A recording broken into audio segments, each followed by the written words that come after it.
अगर मैं कहूँ आपसे कि आज के टाइम पर कोई दुनिया में ऐसा इंसान भी एग्जिस्ट करता है जो अपनी 13 साल की बेटी और अपनी ही पत्नी के साथ रेप करने की किसी को अनुमति दे दे, शायद आप यही कहोगे कि ऐसा कोई इंसान एग्जिस्ट ही नहीं कर सकता। लेकिन मैं बोलूँगा भाई ऐसा इंसान एग्जिस्ट करता है।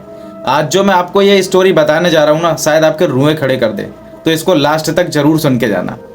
गुजरात का एक मोरबी जिला है जहाँ पर एक किराएदार एक मकान मालिक के घर पे जाकर रहने लगा, जिसके साथ एक 13 साल की बच्ची थी जो उसकी खुद की बेटी थी, और उसकी पत्नी थी और उसकी माँ थी खुद, जो उस बच्ची की दादी कहलाती थी। कुछ टाइम के बाद जब लगभग 1 महीना हो गया, उस बंदे का काम नहीं लगा कहीं पे, तो वो खाली था, इसलिए वो किराया नहीं दे पा रहा था। मकान मालिक के बार बार टॉर्चर करने पर उस बंदे ने कह दिया कि अब मेरे पास किराया नहीं है। तो मकान मालिक ने उसे फोर्स किया कि भाई यहाँ तो हमें कैसे भी करके किराया ला के दो, वरना हम आपकी बेटी या आपकी पत्नी के साथ रेप करेंगे।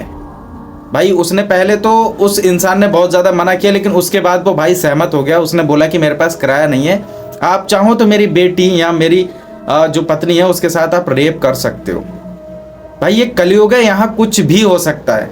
1 मई 2026 को उसकी पत्नी और उसकी 13 साल की बच्ची के साथ रेप हुआ, लेकिन ये बात कहीं तक भी किसी को नहीं बताई गई।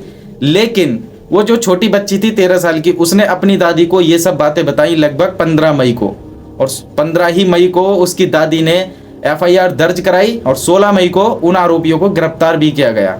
देखो, आरोपियों को गिरफ्तार तो कर लिया है और आरोपियों ने वो सब चीज़ें एक्सेप्ट भी कर ली हैं कि हाँ उन्होंने ही रेप भी किया था, लेकिन अभी तक कोर्ट ने कोई ऐसा एक्शन नहीं लिया है जिनसे कि उन लोगों को पछतावा हो अपनी लाइफ में कि हाँ उन्होंने ये सब चीज़ें गलत की है। इंडिया के अंदर न जाने कितने ऐसे रेप होते हैं जिनके लोगों के घर तक बर्बाद हो गए, लेकिन कोर्ट ने आज तक उनके लिए कभी भी कोई अच्छा रिजल्ट निकाल के ही नहीं दिया। आए दिन ऐसे आरोपी रोड पे घूमते रहते हैं, कुछ टाइम जेल काटते हैं, उसके बाद बेल पे बाहर आ जाते हैं, उसके बाद केस क्लोज हो जाता है। लेकिन भाई गवर्नमेंट को इसके बारे में कुछ तो करना चाहिए। आप कमेंट में अपनी राय जरूर देना कि गवर्नमेंट को ऐसे क्या नियम बनाने चाहिए जिनसे कि रेपिस्ट की जो तादाद है वो कम हो जाए।